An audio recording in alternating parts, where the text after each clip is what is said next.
पक्ष नेते घेत नाहीत.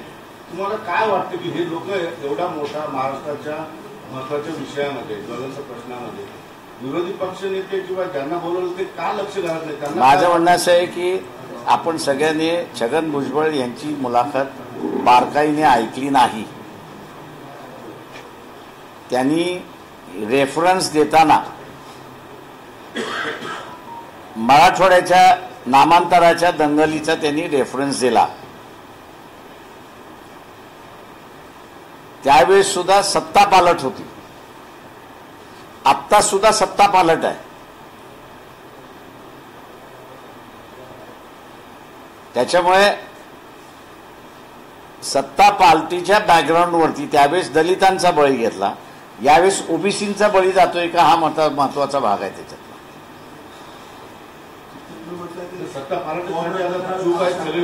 म्हणून असणारा आम्ही ती शांतता राहावी म्हणून असणारा सगळं ढवळून काढतो.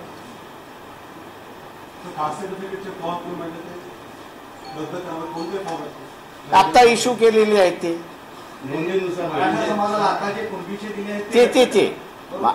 एक आपण लक्षात घेतलं पाहिजे की ओरिजिनल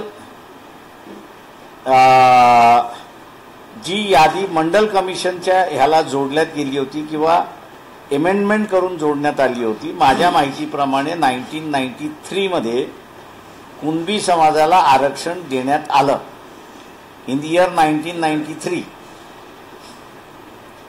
तेव्हा कुणबी समाजाचं आरक्षण शाबूत आहे. ज्यांना आता असणारा इतर मार्गाने एंट्री द्या असं जे आहे त्याचं भांडण चाललेलं आहे असं मी त्या ठिकाणी मानतो. This is my reading of the situation. हे वाक्य असं आहे की आता ज्या नोंदी मिळाल्या त्या नोंदीच्या आधारावर जे काही कुणबी प्रमाणपत्र दिले ते रद्द करावे असं तुमचं म्हणणं आहे का? हा, माझं म्हणणं असं आहे की माझं म्हणणं असं आहे की ते तपासलं गेलेलं नाहीये. ज्यांना तुम्ही दिले त्यांनी अर्ज केलाय का, तर त्यांनी अर्ज केलेला नाही. तुम्ही स्वतःहून सर्च केलेला आहे, अधिकाऱ्यांनी सर्च केलेला आहे. ज्यांनी घेतलं नाही असं मी म्हणेन आत्ताच्या ह्याच्यामध्ये त्यांनी स्वतःहून सोडून दिलेलं आहे, असंही होऊ शकतं. त्याच्यामुळे आमचं म्हणणं असं आहे की तुम्ही आत्ता जे काढलेले ते रद्द करा.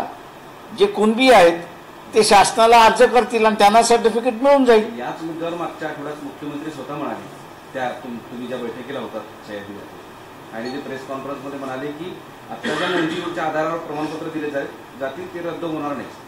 भुजबळांनी जरी मागणी केली होती त्याच्यावर मुळात ते असं की रद्द. प्रश्न असा आहे की मी जर मागितलेलं नसेल तर तुम्ही माझ्या नावाने कसं काय इश्यू करणार? मी मागितलं तर तुम्ही मला द्या ना. मी जर मागितलंच नाही तर तुम्ही माझ्या नावाने कसं इश्यू करताय? तर त्या सगळ्या बाय प्रोसेस झाली असतील ना की तेवढा अर्ज आलेलेच नाही आहेत.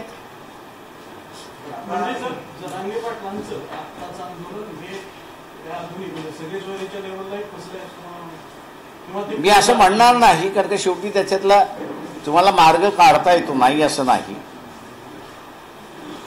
माझं एवढंच फक्त त्याच्यातलं असं म्हणणं असं आहे की पॉलिटिकल पार्टीजनी या सेन्सिटिव्ह इश्यूवरती आपली भूमिका मांडली पाहिजे.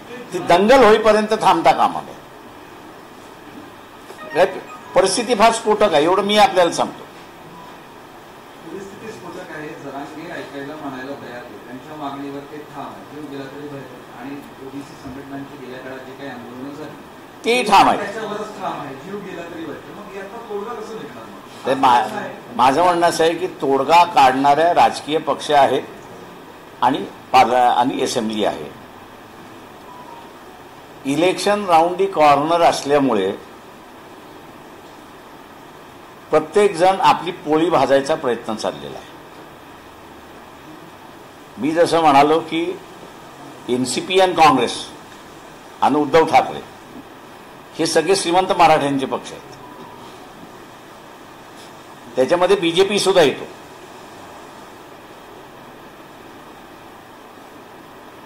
तेव्हा हे भूमिका घ्यायचं टाळतायत.